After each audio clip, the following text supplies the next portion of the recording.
Greetings, Poe fans. Welcome to another edition of Poe Unplugged. I am Carmen Bolden. And I am Jeanie Smith, and we are The Poetastic Two. Come zoom with us into the Unbook Club dedicated to the works of Mr. Edgar Allan Poe. Welcome back, everybody, to our Poe Unplugged, where tonight we're going to look at King Pest. And so Jeanie is going to start this discussion this week. We talked beforehand, and I'm like, Jeanie, you got this one. Yeah. I think that's just the underlying jab at me about being the King Pest thing. But I'm just going to say that no, I'm not. But no, I think one of the reasons that I would like to take over starting all this off is the premise that we've discovered through many academics that have talked about it, that Edgar Allan Poe meant the King Pest towards Andrew Jackson during the time period that he wrote this. So that's why, thankfully, we have with us tonight Miss Erin. I can't remember your last name, Erin. Sorry. Adams. That's okay. Thank you. You'd think I'd remember that. Erin I know, Adams. presidential. Hello, Jeanie. Yeah, I know. I mean, but she works at the Hermitage. That's Jackson, not Adams. I know. But yeah, Erin Adams is going to join us here. She actually is the educational director. Is that correct? Yeah. Educational director at the Hermitage here in Nashville. So she's going to help us understand from the historical side and the Jackson side and all that wonderful side, and how we tie it all in with King Pest. Yes. So we want to start off with, first of all, how many was this the first time anybody had read King Pest? Anybody? This was the first reading? Me. Okay. So we got Keith, we got Will, all those. So for Jeff, those, Jeff. Yeah, Dr. Jeff, sorry. So anybody want to give a jump in here and tell us your just overall feeling of the writing itself? Go forth. Who would like to say something? Virginia's thinking. Oh, go ahead, Keith. I really, honestly, I read it twice, because the first time I went through it, I'm like, what? And then the second time, I mean, I like his work and everything, but this was just kind of disturbing in a way to me. I mean, I felt sorry for the two sailors at the end of the story. I mean, even though they were up to something bad at the beginning on what they were planning to do, it was just like, oh, I was like, okay, well, this kind of goes along the line with other things that he has written. But I just, maybe it's just me. I really wasn't as fond of this one as I have been of his other work. Okay. Yeah. And I mean, I'll agree with you wholeheartedly, because the only thing that kept me thinking that this was an Edgar Allan Poe story was the similarities to the two particular seamen at the beginning and throughout, because I kept going back to the Cask of Amontillado. Mm-hmm. You know, they reminded me of the characters being led down into the catacombs kind of thing, where they weren't really doing anything specifically bad, but yes, they were doing things illegal at the time. But at the end, they become kind of, I guess, not really heroes, but they get themselves out of trouble. And then Will in the chat says the grotesque character is supposed to represent greedy people in power, popular, infamous at the time.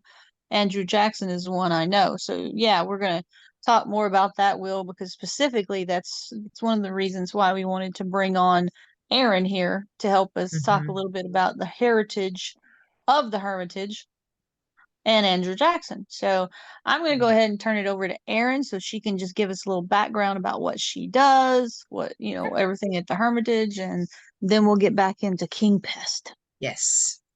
Yeah, King Pest, this is not the first time I read King Pest. The first time I read it, it's been several years ago now, maybe the fall of 2016, but we've gotten in the habit over the last several years of bringing in living historians who portray Poe and Irving and Dickens and others to do a performance, of their famous person's work. And so Rob Villella, who is no longer portraying as Poe, but Google him because the guy looks exactly like Villella, and he looks exactly like Poe, and he's done just terrific work. He's But great. I got to see him. Yes, at the oh, good, Hermitage. good, good. Yes, he was Yeah. so good. Yeah, he really was. And he had done quite a lot of really in-depth study in Poe and in Poe's inspirations for writing. So one of the stories he mentioned, I remember, was King Pest, and I'd never heard of it before, but he set it up as an allegory about Jackson's economic policies. And so I read it at the time, and I remember thinking, like, what have I just read? I'm not getting economic allegory out of this. Like, is it just real obvious to everybody else, and I'm missing it somehow? So the answer partly to that was yes, but so it had been a while since I'd gotten back to rereading it, and so it was good to have the exercise. So a little bit about me, though, before I get in there. I'm the director of education at Andrew Jackson's Hermitage. I've been there for about 10 years now. I typically oversee the K-12 education that we do. So we serve about, depending on how you count, we serve about 35,000 school-age children a year. We also do the lifelong learning program. So we have a book club, for example. Ours will be next Tuesday night. And so we do that. We do a youth leadership camp in the summer. Lots of different intergenerational programming. I wrote the audio tour that we're currently using on site. So we're just involved in a lot of different things. Our department also oversees the guest services staff, and so sort of your standard daily visit to the Hermitage is going to fall under my department somewhere. And so that's primarily what my folks are involved in. But my undergraduate degrees are in English and in history. So I always love it when literature gets to cross, and they really get to walk hand in hand like this. So a little bit about Jackson, then, kind of at the time of this writing. So this is written in 1835. By 1835, Jackson is now down to the last 2 years of his time in office. He was first took office in 1829, leaves office in 1837, and by September of 1835, in the fall of that year, I mean, look at the list of things that have already been accomplished in Jackson's time, for good or bad. But the Indian Removal Act has been passed. That passes in 1830. By 1835, the Creek, the Choctaw, the Chickasaw have already been forcibly removed from their homelands, or are going now at a rate voluntarily that satisfies the nation's objectives. Jackson has just signed off on the Treaty of New Echota, which is what governs the Cherokee forced removal. Jackson has also fought a pretty heavy-handed war against Nicholas Biddle and the powers of the Bank of the United States that is going to end up resulting in one of the worst depressions that we have in the United States, and that's the Panic of 1837. Jackson has also had to deal with the nullification crisis, which is South Carolina threatening to nullify federal law and secede. Now, South Carolina is threatening nullification because of the way that tariffs are being imposed on imports and exports. The state of South Carolina ends up footing y'all something like 2/3 of the nation's entire tax bill. And Jackson has really had to kind of keep his thumb down on South Carolina in order to just keep them paying their taxes because he's using that money to pay the national debt.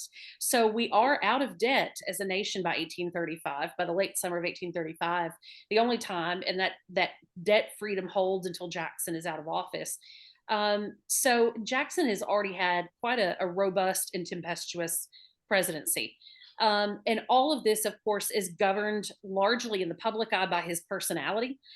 Jackson is incredibly gifted intellectually, but he is gifted enough in that intellectual capacity to know that his personality and his kind of fiery spirit are seen as weaknesses, but they're also seen as strengths in some quarters. So Jackson has very much mastered the art of when to use that and when not to. So at this point, people sort of see Jackson. You either still love the guy or you hate the guy. But they certainly still see Jackson as relevant. They see him as incredibly powerful. His influence reaches very, very far. He has a very long reach. In fact, I was studying up on a couple of articles talking about linking Poe King Pest and Jackson. And so one of the things they mention over and over again is that either you were a Jacksonian Democrat or you were an anti-Jacksonian Whig. And I love how they set that up, because we have examples in the collection of ballot ticketing, election tickets, like delegates of the state legislatures to the various political like Democratic conferences and stuff like that. And the ticket doesn't say, I'm voting for the Democrats or I'm voting for the Whigs. They say I'm voting for the Jacksonians or the anti-Jacksonians.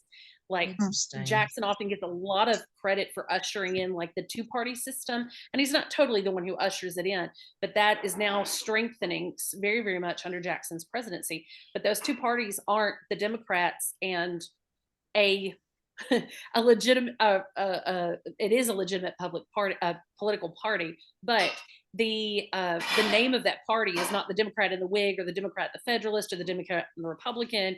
It is the Jacksonians and the anti-Jacksonians. So you really are running for Jackson, or you're voting for Jackson, or you're voting not for Jackson. So that is the very powerful reach that Jackson has, and kind of the power that he wields, if you will, over American thought at the time. You're either a Jacksonian or an anti-Jacksonian, and that's going to trickle out beyond politics. It's going to be in the arts. It's going to be in economics. It's going to be, in how you view the future of the nation, right? So either you're a Jacksonian or you're an anti-Jacksonian.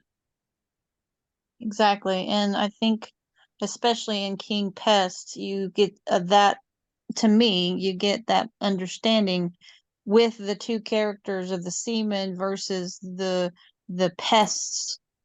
And it's like a total shift. It's like they get invited in to talk about, but the pests are so contrived as grotesque, but at the same time, they have identifying markers that can go along with what was going on in the Jacksonian times. Like you were saying about the treaty being passed, and the him wielding one of the things, and I sent this to Carmen earlier when we were talking, because one of the things that when I taught before I had to retire, I always taught 8th grade American history. So Jacksonian democracy was a whole big unit that I had to teach, and one of those was political cartoons that came out of it. And Jackson was all about those political cartoons. So it was very much, when I was reading it, I could see, as you were talking, I automatically started identifying each one of those pests with certain characteristics, I guess you'd say, with the way Poe has them listed, especially the king pest. And because it talks about how he has a crown. How is it exactly how he words it? He king talks pest. Go ahead. He talks about how he's got that like unnaturally large forehead. Right. This prominent and unnaturally large forehead, that his that on top of his head are these sable plumes. Yes. So a very exaggerated perception of a period undertaker. It almost sounds more Dickensian. Like I feel like I'm seeing Jackson presented as an exaggerated character out of Dickens. Like Fagin comes to mind for some reason from Oliver Twist. I know it's not exactly the same, but that's just kind of the picture that I have in mind. So you have this like, just as like Fagin is this highly corrupt and corruptible character, like Jackson wields that same power. Like Fagin is very much corrupting the Artful Dodger and Twist and all of these other young and innocent men, and Jackson is sort of cast in that same vein in this way. So when you get introduced in the story to the grotesque figures, immediately, like they call him Mr. President. They don't refer to him as Your Majesty or the King. They're calling him Mr. President. or at least his fellow grotesques are referring to him as Mr. President. I Yeah. love, though, the reference to St. Andrew's Yes. stairs. And it's those stairs that get, legs and tarpaulin into like that broken down, prohibited, desolate, disease-ridden part of town that they are not supposed to be in, but it's St. Andrew who gets them there, right? But then they meet Mr. President. So the various features, his characterization of the young woman, the very small, slight woman who has a leaden, he says she has this leaden skin, but then she has these spots of lividity. So she's got like a very hectically flushed sort of temperament, like she has the galloping consumption. So this is Jackson's niece, Emily Tennessee Donaldson, who has been who's been serving as the hostess of the White House since Rachel Jackson, Jackson's wife, is deceased at this point. So, and she does have the galloping consumption. I mean, she dies by 1836, and she's very young. She's in her 20s, her young 20s. I mean, like 26, 27. She's had several children while at the White House, right? But here she is dying of this galloping consumption. Which made me a little sad. I really have a lot of respect for Emily Donaldson in many ways. And Emily Donaldson is about the only woman besides Jackson's wife that is able to sort of corral him and kind of occasionally offer Jackson advice that he will listen to. There's not many other women who have that power except for his wife, Rachel, and Emily's about the closest that anybody else gets to it.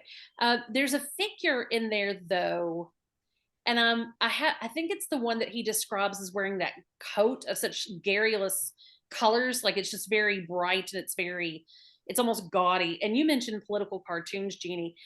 There is, of course, many, many political cartoons made of Jackson during this period, and they are a delight.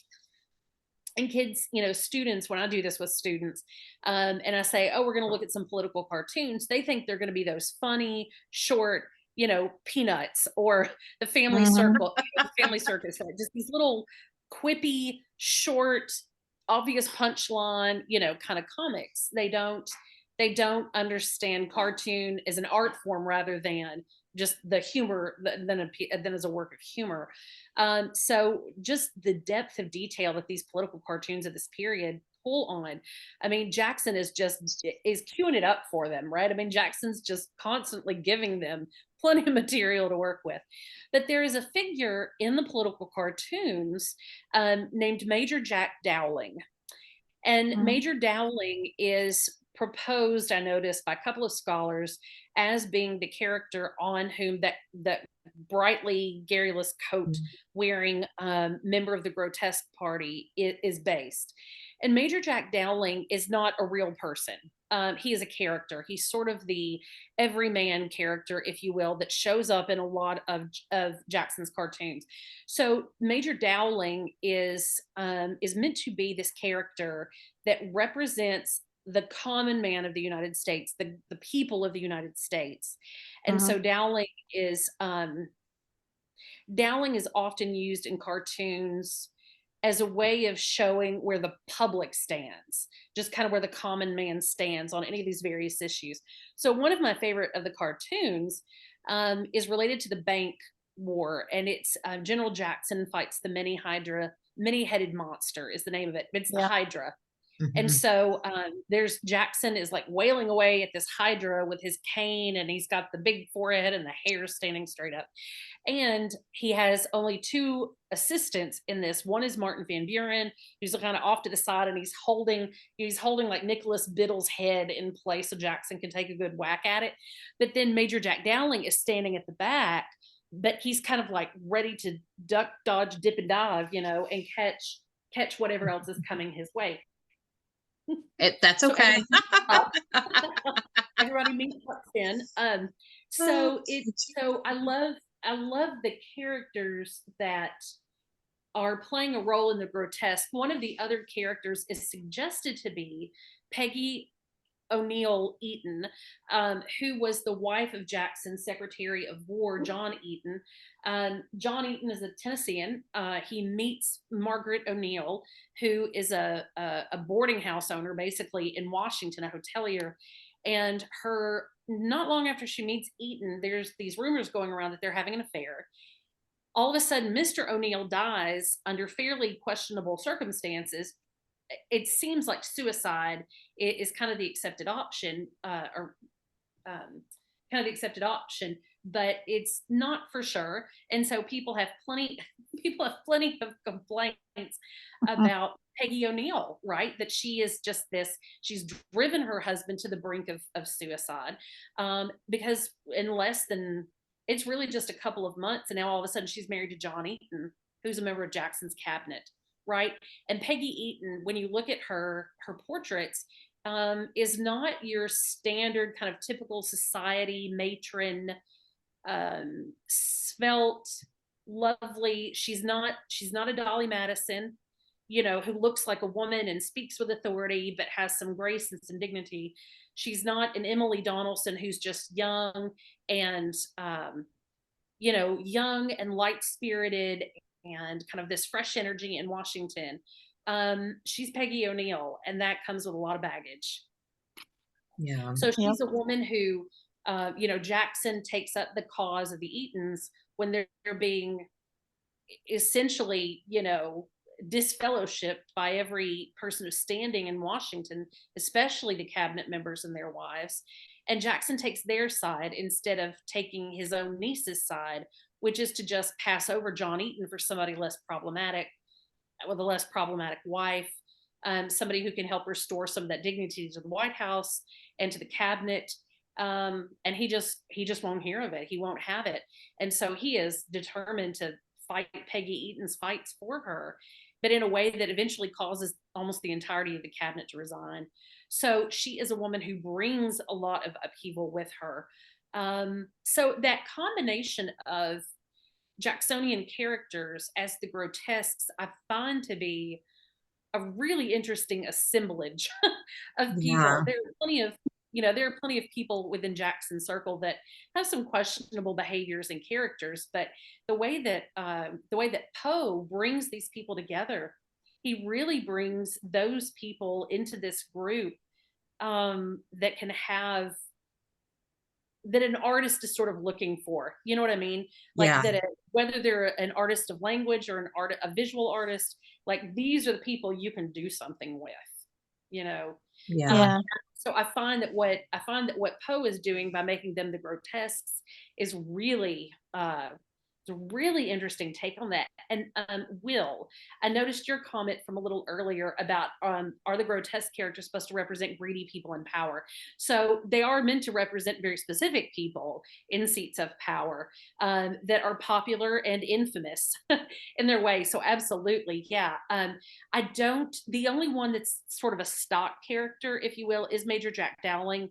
But all the rest of them, it's a matter of interpretation. I don't think of Emily Donaldson, for example, as a greedy person. She's a 21-year-old girl whose uncle is the president of the United States and her husband is his chief of staff. So she is there to run the White House. That's, somebody's got to do it, and that's her job. Mm-hmm. So I don't think about her so much as the greedy one. But certainly with like Peggy O'Neill, Peggy Eaton, like that would absolutely be part of the discussion with Peggy. Yeah, and it also, to me, it represented a lot of kind of the take on the spoils system that they were accusing Jackson of and all of that.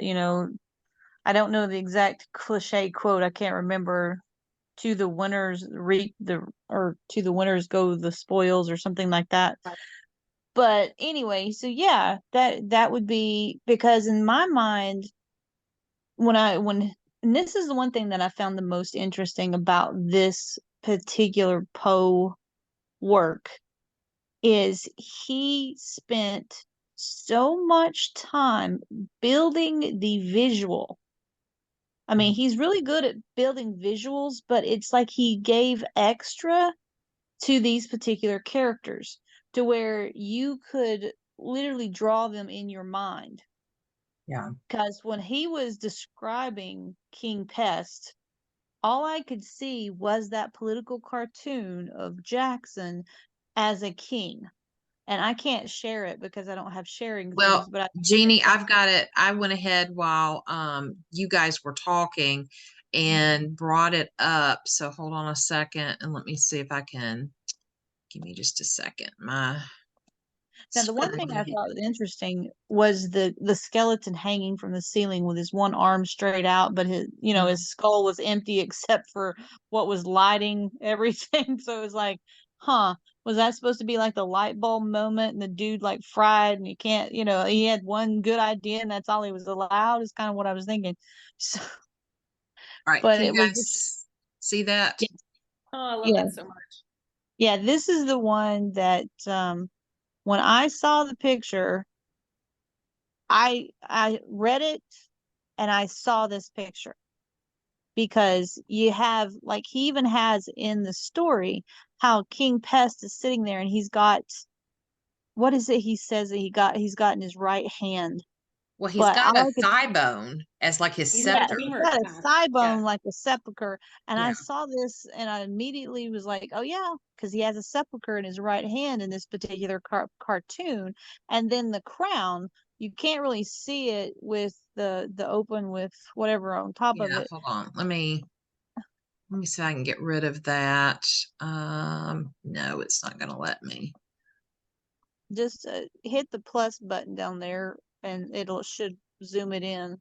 Yeah, but I've got to bring it down. There we Yeah. go. There we go. Good. Yeah. See, and that right there, that crown is exactly what I was envisioning when I was reading the story. Yeah. And I was like, I wonder if he included this because if I'm not mistaken, this particular political cartoon was published around the same time as he published King Pest. Yeah, this should not have been too much of this. I think Poe would have. I think Poe has got the kind of artistic vision that was seized on this image very, very quickly and very Yes. strongly. Yeah, absolutely. And And I was gonna. Oh, I'm sorry, Jeanie. go ahead. No, go ahead. Well, no, you were talking about some of the different. No, you go ahead, please. You were talking about some of the different elements of the image, and I just had a brainstorm about one, but you might be about to say it. So go ahead. No, I was just going to bring up how under this political cartoon it has King Andrew the First, and he always kept referring to King Pest the First, Yeah. born to Mhm. command. But underneath there, he's got a king who possessing as much power as the gracious William the Fourth, and placed himself. And he gives description on this political cartoon that kind of matches with who the grotesque party is that Jackson has at his table. And so I don't know where you were going to talk about Erin, but I was just going to say that King Pest was definitely Andrew Jackson in my opinion, and then the coffin, the character with the coffin, I was like, that's unusual. His arms are out, and he's not really laying down, he's not sitting up, and it's like, Yeah. that's just odd. But okay. So Yeah. you say what you were going to, Erin, and Yeah, then I was just going to mention in the cartoon. Can you pull the cartoon up again, Yeah. Carmen? Yeah. Hold on one second. So okay, so you know how when they talk about when they're describing King Pest, he talks about he's sitting with a femur, a thigh bone in his hand. You'll notice in the cartoon here that what Jackson has in his hand is the veto power, right? yeah. So what is where he's got the scepter, but he's got the femur, and the veto power is, I mean, and this is mentioned in several places, but what really gives people the idea that Jackson is about to turn into this monarchical, dictator, One, it did not help that he had the military background, right? That crushing victory over the British at New Orleans. It does not help that people have seen him victorious on the battlefield, and they think that, you know, that Napoleon is somehow set the model for Jackson. And so of course Jackson's going to act the way Napoleon did, because that's what you do when you're that kind of general.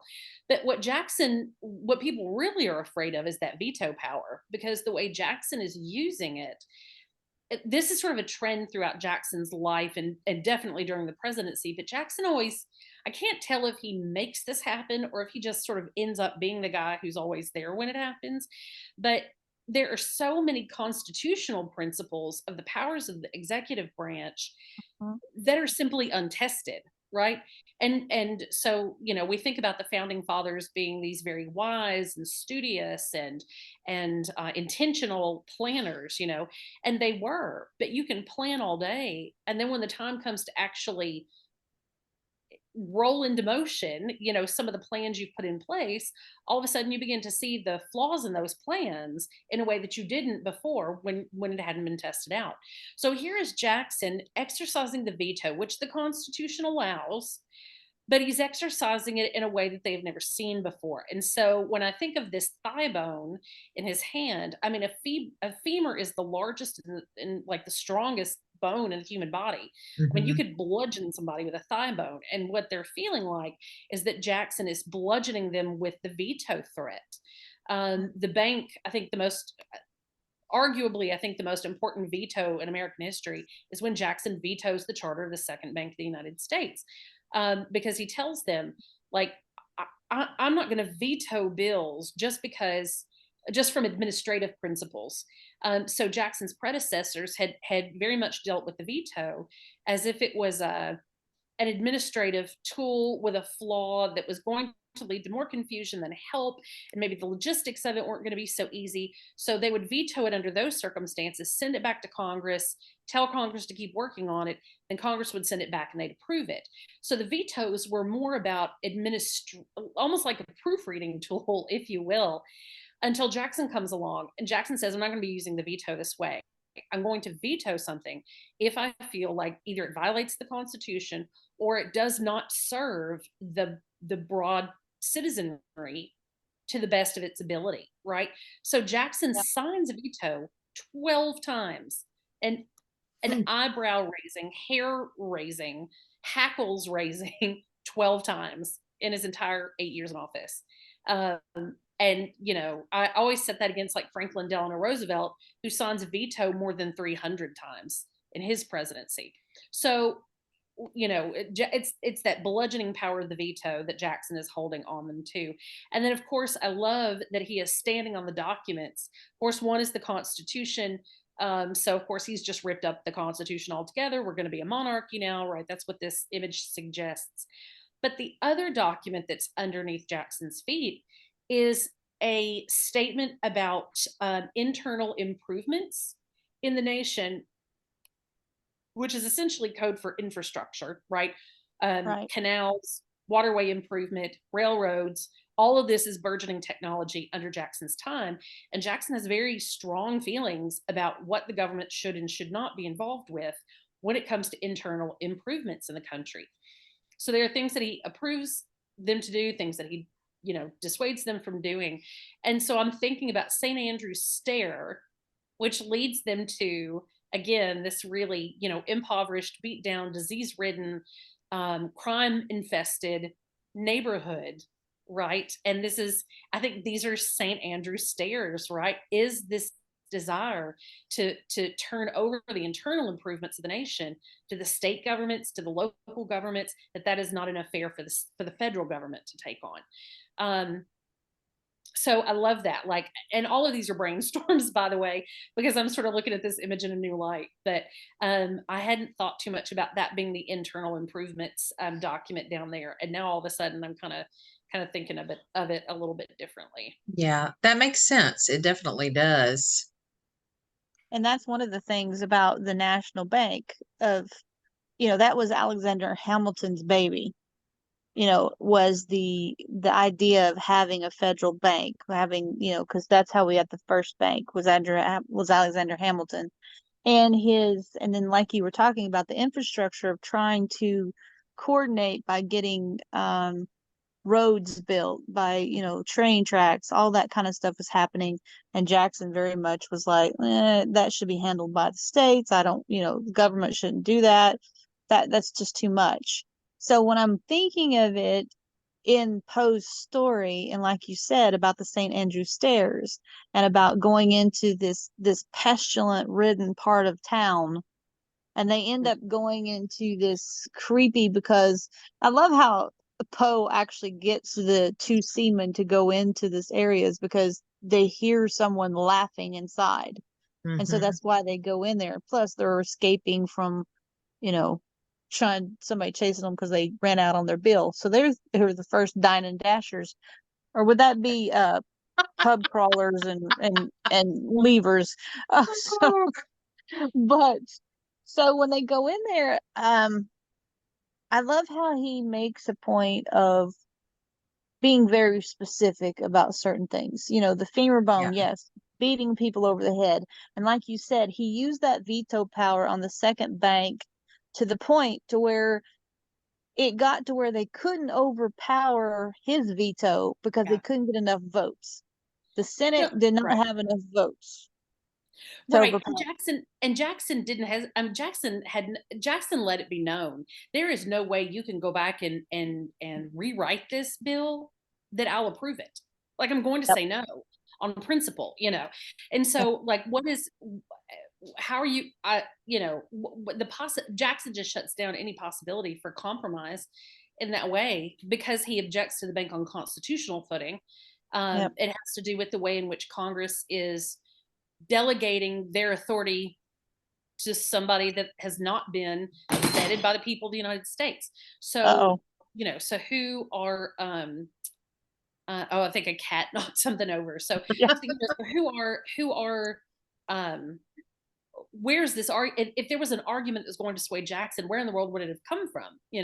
I just can't even envision what that was. So Jackson has let them know, you can't possibly bring me this bill in any form, in any way that I'm going to approve of it.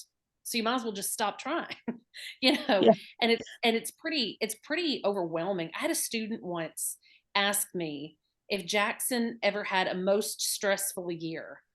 And I loved that question. I loved the way that the student put it and kind of their insights to it. And I thought about it for a second, and I said, it's 1832 because he's running for re-election. He's got the bank to deal with, and he vetoes the bank it's July and the re-election's in November. And he's got South Carolina to deal with, threatening to secede, and that's on a re-election cycle. So 1832 was rough. It was real rough for Jack. Yeah, I think. And I think it was a bad time. You see so many threads of that in this story, which is really interesting to me. Yeah.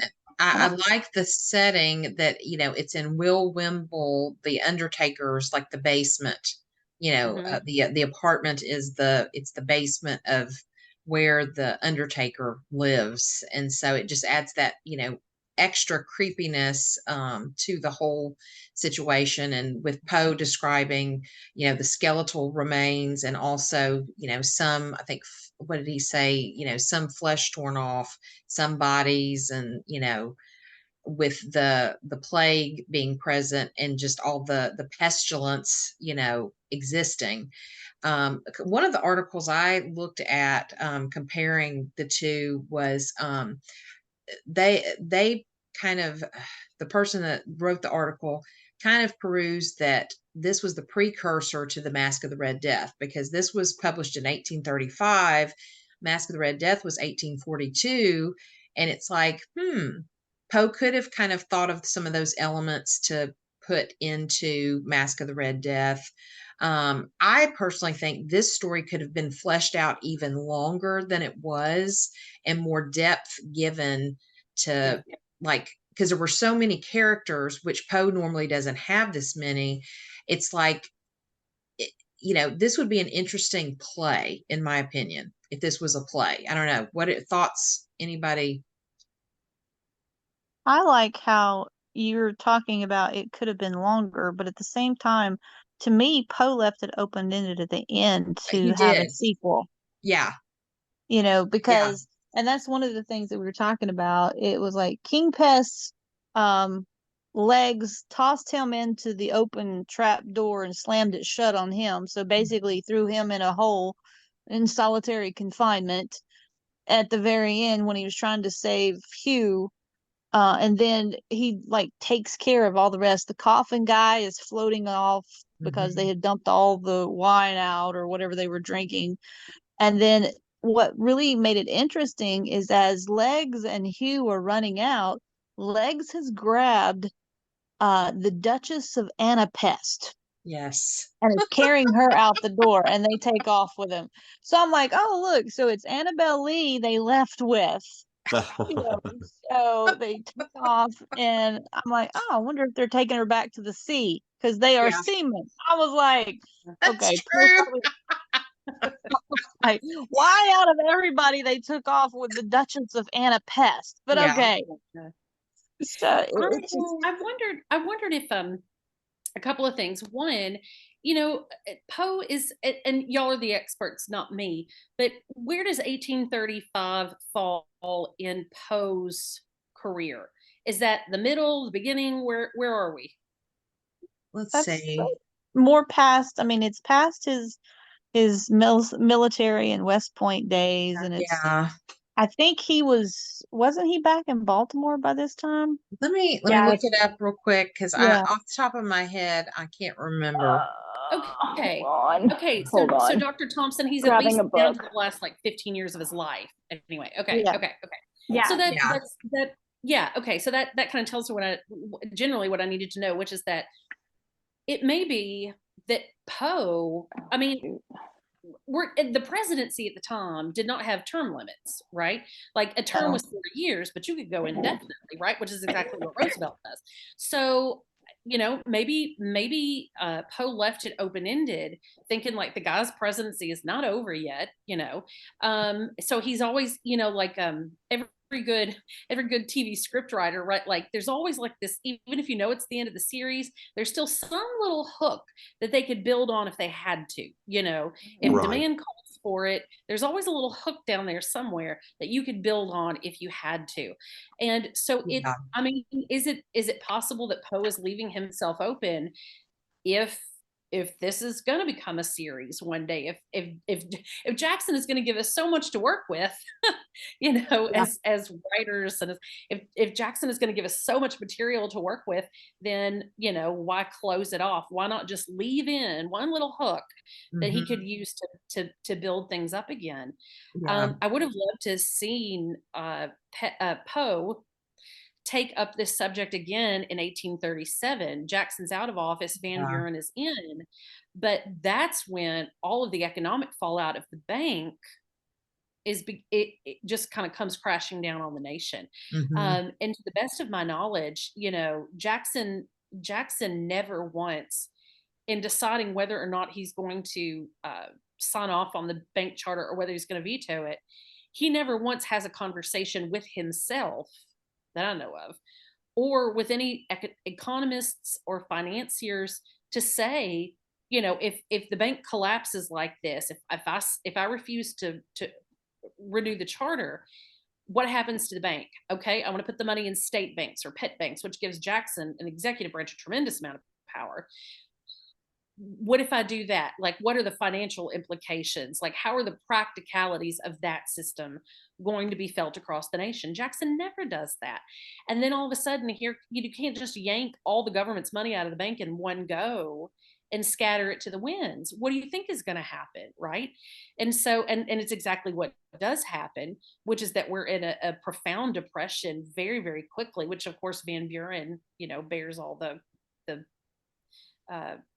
weight for. So it's very unfair to Van Buren that, although Van Buren was kind of Jackson's yes man, so I mean he gets a share of it, but but he never even talks to them. There's a story that a coworker of mine likes to tell, which is when a group of New York bankers comes to the White House for an audience with Jackson, and they ask, they ask for a bit of his time. It's Jackson, it's Van Buren, it's these New York financiers, and they sit down and they get about 3 sentences out of their mouth, and Jackson just lights them up, kind of tearing up one side of them and back down the other, over constitutional standards, right, and constitutionality. And they eventually are just so browbeaten by Jackson's demeanor that they sort of slink out of the office, saying, "I'm sorry, Mr. President. We'll never bother you again, Mr. President. Forgive us for wasting your time, Mr. President." And then as soon as they leave, Jackson turns to Van Buren and says, "I handled that really well, didn't I?" It's Jackson doesn't even want to have the discussion. He's not even going to have the discussion of what's going to happen. Yeah, and he fits very well, especially in that time period and everything that's gone through. I think part of his uppityness, we'll call it, at that point, is because he has been so successful in his military career, and he's used to calling the shots, basically. Because, I mean, think of it. He's like the only president since Washington, I think, was president that had any military experience that got elected. Am I wrong? I can't remember because James Monroe did. Right. He did. He was sort of Washington's right-hand man at the Battle of Trenton. But Monroe was very young during the Revolution. He was not, but he had already an established relationship with Washington and was kind of Washington's right-hand man. I guess I was thinking more on the upper echelon, how Washington was a general and then Jackson was a colonel. I was talking that level. I'm not as actual military because Monroe, he was young and he was enlisted and was helpful with Washington. So you're right. All the rest of Jackson's predecessors are, with the exception of Washington and Monroe's teenage, early adulthood service, but they're all engaged in diplomatic efforts. Jefferson and Adams and Quincy Adams, they're all diplomats, or they're prosecuting the war through legal channels, and so they're not battlefield soldiers. I think for Jackson, though, even more than the generalship, which just kind of speaks to his overall demeanor, is the fact that Jackson is reelected by one of the largest margins in history. Like it's a landslide. I mean, he just mops the floor with Adams in the 28 election, but then with Clay in the 32 election, where he is, he's fighting the bank, he's fighting nullification, Indian removal is being enacted, and people are all up in arms about how that's going, and Jackson still wins by one of the largest margins in history. And that's a mandate. That's when you use the word mandate, right? That, clearly the people want Jackson to do, clearly they approve of what Jackson is doing, right? Yes. And so Jackson just, okay, this is what the people want me to do. So doesn't matter if you're a New York financier who's trying to tell me to stop because all this is, all of our economy is going to go south. It doesn't matter. The people have said they want me to do this. So this is what happens. This is what we'll do. I think the only people who are reelected with a higher margin than Jackson, of course, Washington never counts, but we never count Washington. But Lyndon Johnson, and James Monroe are the two that are elected with the highest. I think they're the only two higher than Jackson in their election margins. Yeah. Okay. And then you also have to take in consideration in the early parts where the electoral college was more prominent in some areas than the popular, because they kind of went hand in hand more than later years, where it's like, okay, as we grew as a nation and the electoral college came more into play rather than more popular vote, it kind of got a little more skewed in that area, because that was one of the things with the Jackson and the corrupt bargain, is what happened with that was because it was like, okay, wait a minute, Henry Clay and who was the other one? John Quincy Adams. Yeah. JQ, the son, I've just started calling him Quincy. It makes it much easier. Quincy. Okay. I would always go with the kids. I just call him John Q because it was like, he's the Q man.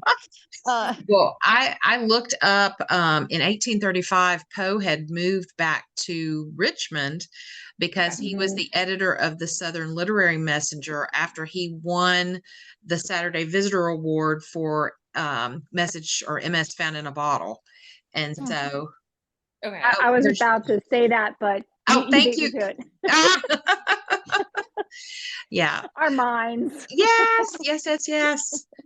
Well, what are some other thoughts on this story?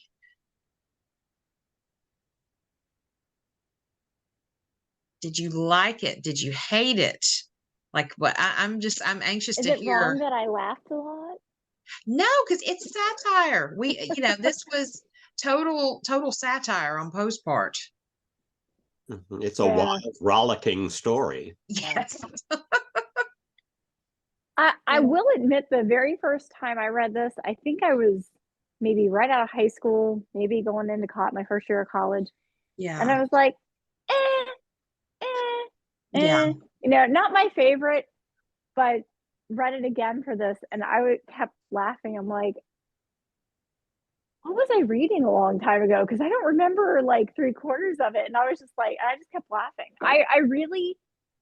I quite enjoyed the descriptions of the various pests. Yes. They were quite colorful.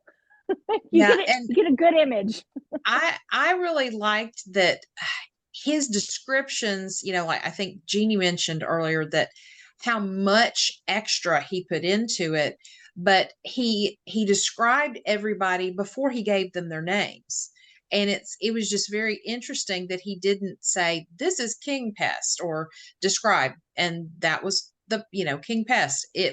He didn't say the names. It was like a list after he described everybody. And that's just very different.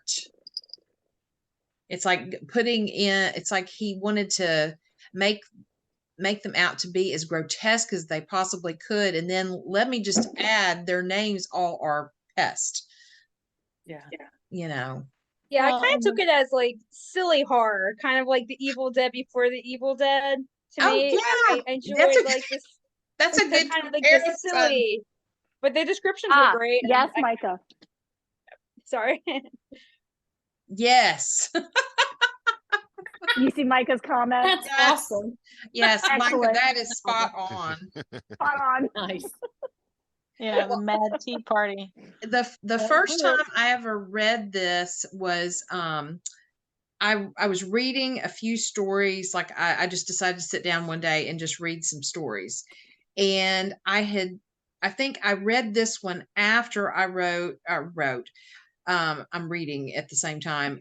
I read How to Write a Blackwood Article, which is also a great story. And eventually we'll read that one if you haven't read it. And I think, let me make sure Psyche Zenobia is the main character in it. And kind of like what we were talking about with it, like Jeanie said, it seems like it's open for a sequel. Poe did use her character in another story after How to Write a Blackwood article. And she's got a lot of charisma and just a great character. And I'm trying to remember which story it was. I just went blank because you said it and I was like, yeah, it was gone. And just a little, if you like James Bond, there is a Dr. Moneypenny in How to Write a Blackwood article. Nice. Just throwing that in there. I'll remember what it is, and it doesn't really like necessarily. I think it may be a predicament. Virginia, is that it? I think. Hold on. Let me. Shoot. But anyway, gosh, that's gonna drive me nuts. Yeah. While we're thinking, what other thoughts you guys had? Well, Will said he hated that he left it open-ended, which I agree. Yeah. Because out of all the other stories that I think of Poe, there's not any that I've had up until that point not been, happy with it being concluded. Yeah. Being left without some closure, some type of closure. Where with this one, it's like I was still, as I was reading it when they were leaving and they were carrying the Duchess of and Pest, and I'm waiting, and all of a sudden it ends, and I literally was checking to make sure that that was the ending. Yeah. I was making sure that my phone hadn't downloaded some, it stopped downloading, or I was on one of the websites, and I was like, it was the Poe Museum website, I think it was, and I was like, did they not upload the whole story? Am I missing something? But no, that was the ending, and I'm going, well, that bastard. Like, are you kidding me? You dumped King Pest in a hole. You flooded everybody else out. You destroyed all them. You got poor Duchess Anna Pest being kidnapped by this crazy person and his little sidekick, which, by the way, let's talk about those two particular characters very quickly. The description that Poe makes of what? Of who? Legs. Oh, yeah. Legs. Legs. The tall guy that pretty much is like a walking skeleton. Yes. And then you got the little short guy who is the sidekick of Hugh, who he even makes a description that he's not even 4 feet tall. Yeah. Did I not? I'm like, but then every time it's like the worthy Hugh, and then it's like I think at one point he even said gallant legs, which I thought was ironic because I'm like, really? Because I kept thinking Legs is a giraffe, and then you got little Hugh running beside him as a sidekick. Because I'm like, oh, I'm going to think of Madagascar right now. You know how you have the really tall giraffe who's the hypochondriac. That's kind of what I'm looking at with Legs. And then you got the little bitty koala bear looking thing who is, King Julian's right hand person. And is always getting in trouble. And that brings me up to where it all went haywire is when the little guy starts laughing at King Pest.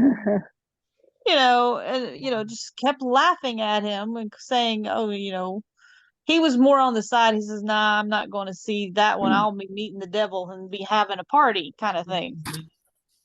Yeah. And so, but yeah, I mean, anybody else get kind of a weird description when he was describing Legs and Hugh going, this is really strange. Well, and it does remind me of a lot of the, Disney movies where you have the two little sidekick for comic relief kind of thing. One article I looked at compared Legs with the elongated face and the bulging eyes to John C. Calhoun. And so, which I thought was weird because he wasn't one of the pests. And if, which it would have made more sense if he was for being vice president. Yeah, but by 1835, Calhoun is not vice president. No. True. That's true. That's true. So the character that he described as having like the jaws that kind of rested like bladders that rest on his cheek, that made me think of Van Buren more. Okay. Calhoun, at Jackson's death, he says that he only had 2 regrets in life. One is that he doesn't shoot John C. Calhoun, and the other is that he didn't hang Henry Clay.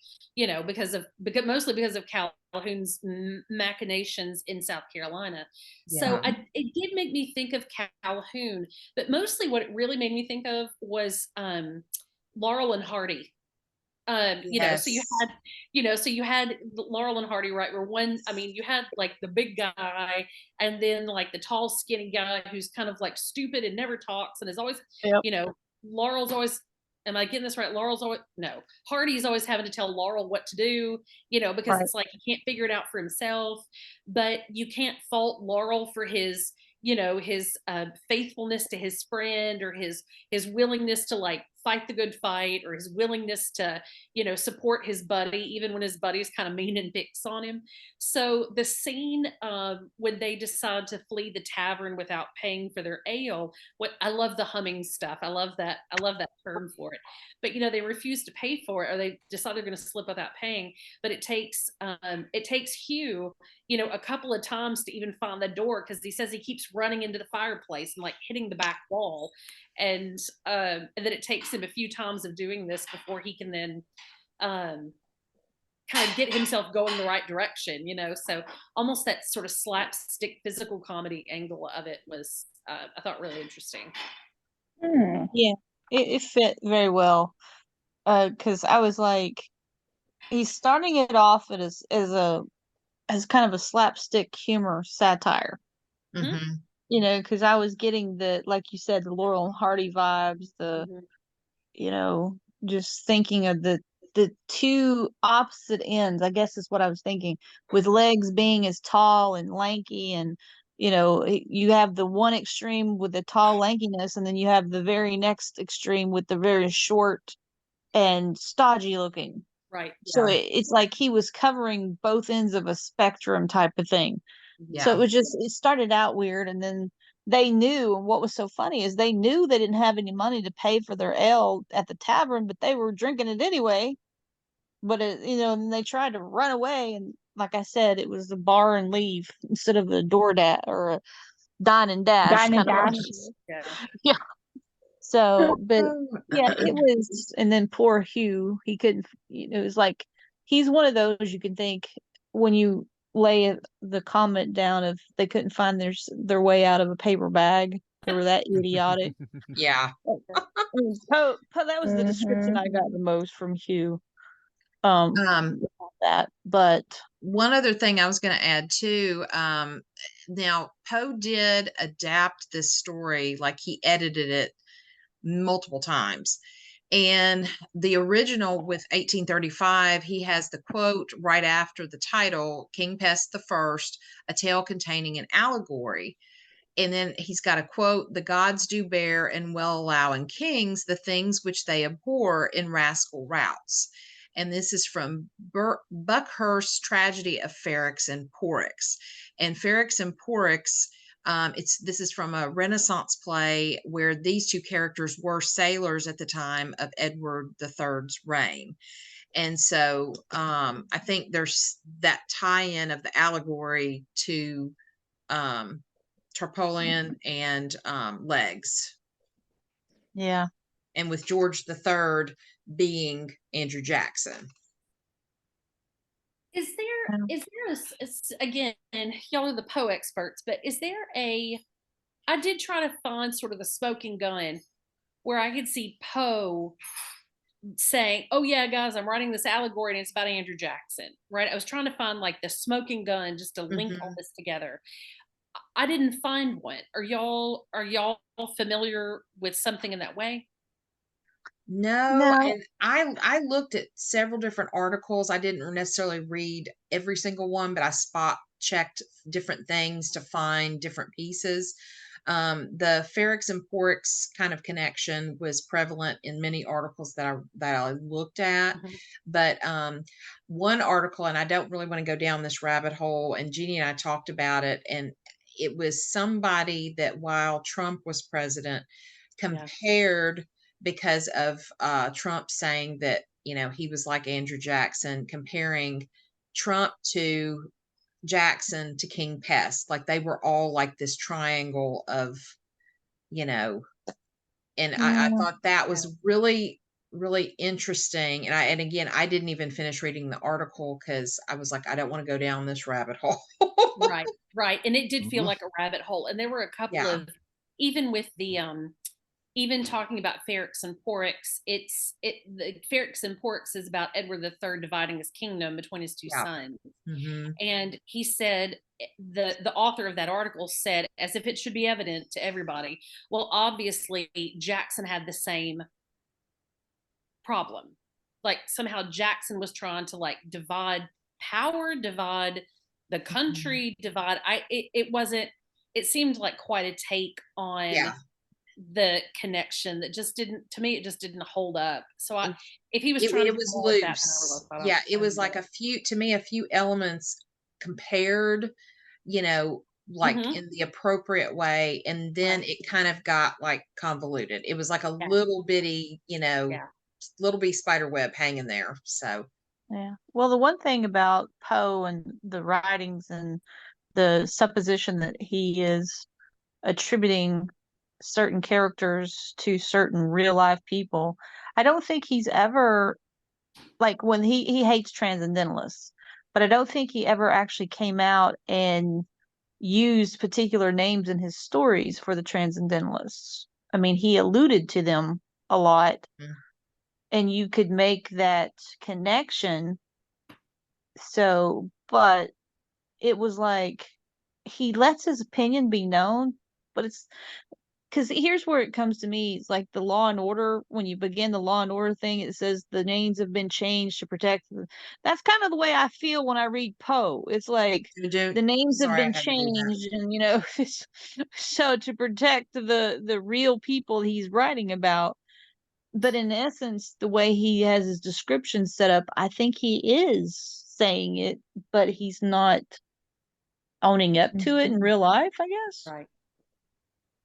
So, but one thing is I think that we could tear this story to pieces a lot, especially between the historical aspects of the Jacksonian democracy and Poe and his real life, because I talked to Carmen earlier saying that, even though Poe originally was poor, when Alan received his inheritance and he became one of the upper echelons and he was seen as being an affluent person, I can see him not being a proponent of Jackson at all, based on the spoil system and everything, and about how the affluence of the day did not like how Jackson was affecting their world. So I think that might have been another instance of where he may have been on the side of not a Jackson supporter kind of thing. So, but all right. Well, did we like this? Did we? I liked it. It was okay. Like I said before, it wasn't my favorite. Yeah, me neither. But I do agree the descriptions of the pests were amusing. Yeah. Yeah. Yeah. I like it definitely for satire. It's not one of my favorites, but in many of the articles that I looked at about it after I reread it today was it's one that no one hardly ever reads. And so it's good to keep some of those things present, within the realm of what Poe wrote. Because it's beautiful satire when you just get right down to it. Yeah. Yeah. In my opinion, he shows a lot more. Mike is taking a jab at you, Jeanie. I know. Guess what I had? Guess what I had heard, Jeanie. Guess what she had to do on the Thanksgiving episode? She had to read a quote from the Mummy story. Yes, she tortured me with it. I offered to read it, and she goes, "No, it'll be better at the end." And I'm always the end quote. Exactly. So poor Jeanie. I sucked it up and I did it, but I didn't like it. But actually, Mike, I was actually going to say that as far as this story goes, I liked it a heck of a lot better than I did with Some Words with a Mummy, because I still want to take Some Words with a Mummy and have a nice bonfire. Yeah, Erin, she hated that story, and we still give her a hard time about it. Yeah, as often as we can. Yes, as often as we can. We love you, Jeanie. Yes. That's okay. Well, that's awesome. So we had kind of said, what we were reading up through this month, but you guys don't know what we're going to be reading next month and a little bit later than that. So in December, one of our Gothic guests, we're starting to get lots of Gothic guests, and we're so excited to be doing all these interviews with different people. But one of them is going to be, and Jeff knows him, Mark DeWidziak. I know this is backwards, but he wrote The Mystery of Mysteries, The Death and Life of Edgar Allan Poe. So Mark is going to be joining us in December on Poe Unplugged. We're also going to be doing an interview with him very soon. But he wanted to read The Cask of Amontillado. So that's what is on December's reading list. And and he also, because there's several things that he likes and he does acting himself, he is going to do a special recitation of something for us, and I'm not going to tell you what it is because it's going to be amazing. So that's going to be like our little finale for December's Poe Unplugged. Sounds great. Widziak is very, very talented and brilliant. And his new book that you just held up is outstanding. Yeah, I'm reading it right now. Yeah, it's great. His writing is beautiful. So, and then in January, we're going to be doing Murders in the Rue Morgue. Oh, good. And so we're working on somebody possibly coming on for that Poe Unplugged. And I haven't gotten confirmation yet, so I don't want to say whether or not he's going to be joining us. So we haven't totally decided what we're doing February and beyond. But again, if you guys, we had already opened that up. If you guys have suggestions or want to lead a Poe Unplugged, just let us know, because we're open to it. And you guys are awesome and are always with us, and we just want you to do the Poe things. And we especially want to thank Erin for joining us, because we truly enjoyed our discussion with her. You added so much. Yes. Thank you. Thank you. Very, very interesting. Yes. And Linda, thank you for joining us also. She is one of the Jackson's Library regulars on their book club. So check out, I was going to say, if you go to the Hermitage Jackson's Library card, you can see their book club as well. You do, Erin, it's the first Tuesday night of the month. We start at 7. We just do it via Microsoft Teams. So, and it's discussion. So just very similar format. Yeah. Okay. Yeah. Yeah. December's book is The Cotton Kingdom. It was written by Frederick Law Olmsted. It's one of his earlier works where he is traveling through the South, talking about cotton economy, slavery. So that's December's. And then January's is Joshua Rothman's book, Reforming America. So talking about just the zeal for reform efforts and so forth. We've done Poe. So if you're not familiar with our book club, we do a variety of period works, as well as secondary works. We've done poetry, we do short stories, we do novels, we do historical works. So we just do a little bit of everything. One thing that we're going to try this year is doing these little mini arcs where we do say 3 books in a row, kind of on the same subject, or on a related theme, and then jump to something else. So, but yeah, you're welcome to join anytime, please. Yeah. Cool. And I've been on it, and it's been great. It's been really, it's a lot of fun. It's a lot of fun. Well, I am super excited to get to know your Poe book club, so I'll have to be back. Yeah, definitely. And anybody on your book club wants to come on, just tell them about it and have them join. Cool. All right. Anybody else have anything? I think, Jeff, did you want to? Yeah. What is the date for December? Is it 19 or 26? Yes, it's going to be December 19th. I was afraid to move it to the 26th because of, that was just even though it's the day after Christmas, I just felt like people are going to be possibly traveling and that kind of thing. Murders in the Rue Morgue will be January 30th, the last Tuesday, just like the normal, Thanksgiving and Christmas. I just wanted to make sure we weren't hitting too many people's, family plans and things. So. Okay. Sounds good. All right. Well, thank you, everybody. This was so much fun. Thank you. Happy holidays. Good to see everybody. Jeff and everybody. Yeah. All right. Bye.